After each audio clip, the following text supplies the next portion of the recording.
Immigration. Let's talk about it. In the last 2 years, our population has grown really fast, like baby boom fast. And increasingly, bad actors like fake colleges and big chain corporations have been exploiting our immigration system for their own interests. So we're doing something major. We're reducing the numbers of immigrants that will come to Canada for the next 3 years. Today, I'm going to let you in on what happened, where we made some mistakes, and why we're taking this big turn. There are two kinds of immigration in Canada. The one you probably think of most is permanent immigration, like when families come to Canada to settle and call it home. Every year, the government determines the right number of permanent residents that we want to admit. That's how it's been done for decades. But a plan that only talks about permanent immigration misses the other pathway, temporary immigration. Temporary residents are people who come to Canada for a limited time, like international students, temporary workers, and so on. They come to work a job or go to school. When the job is done or when they finish their degree, most return home. Some apply to stay as permanent residents, but most return home. So back to this year's plan. Historically, Canada's annual immigration plan just looked at permanent residents. The number of temporary students and workers that we admitted each year was left to the demands of the economy. It was usually a small proportion of our population, so it's never been a part of the long-term immigration plan. But after the pandemic, our economy came roaring back quickly, and we needed a lot of workers fast. Canada is in the middle of a huge labor shortage. Temporary foreign workers became such a significant part of our workforce that it'd be a mistake not to include them when we plan our immigration levels. So this year, we did exactly that for the first time. We laid out a plan that sets targets for both permanent and temporary residents. This way, we're getting the full breakdown of people coming into our country so we can prepare the homes and infrastructure needed to support them. Like I said, immigration is based on demand. When we set our targets, we look at every province and territory.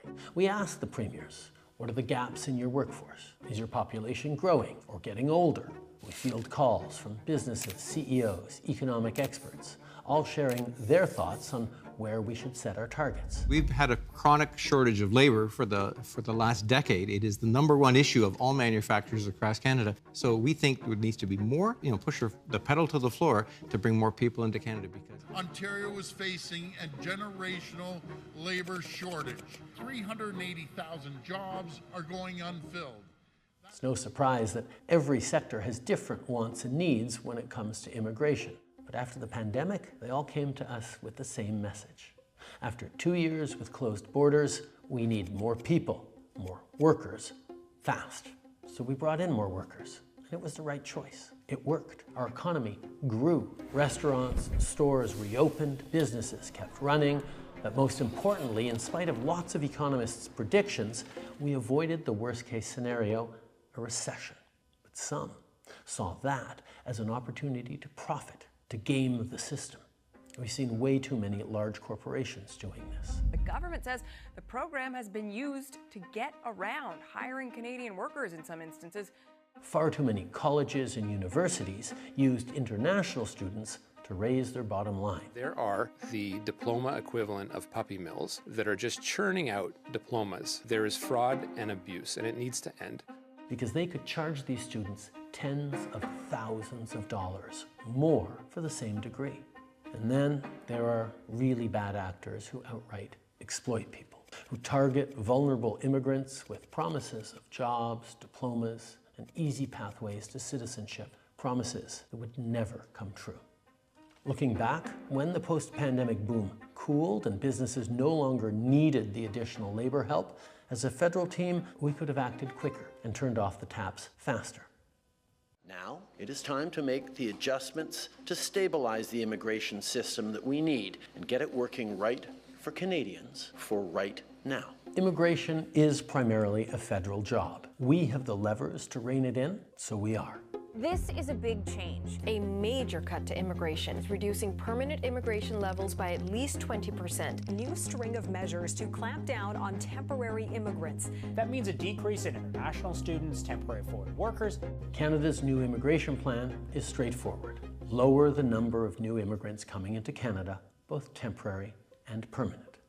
We're prioritizing permanent residents with the skills we need, like healthcare workers for our hospitals and construction workers who will build more homes.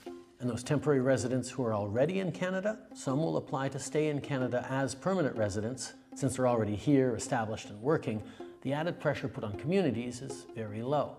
Or they'll leave Canada when their temporary residency expires, reducing our population. Some temporary residents may turn to our asylum system when their visa expires as a shortcut to stay in Canada. Those claims will be analyzed and processed, and if their claim fails, they'll be sent home. Between the amount of people coming and going, we'll effectively pause population growth for the next 2 years. Then from 2027 onwards, it'll balance out and slowly start increasing again at a sustainable pace. In fact, that gets us back to the population growth path we were on before the pandemic. This pause is going to give our economy and our communities the chance to catch up with things like our plan to build millions more homes. That's not stopping, but now we'll have a little more breathing room as we build. We'll see more corporations investing in Canadian workers and youth rather than relying on cheap foreign labor. Our cap on international students is already bringing rental prices down in big cities, and as we keep that cap in place, rents will keep coming down. We're making the system work for Canadians and for newcomers, rather than for the big box stores, chain restaurants, immigration consultants, and sham colleges that exploit it.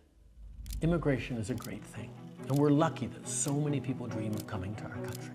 Fulfilling that dream depends on having a good job, a decent place to live, and health care that you can access when you need it. We have to make sure our population isn't getting out ahead of those things.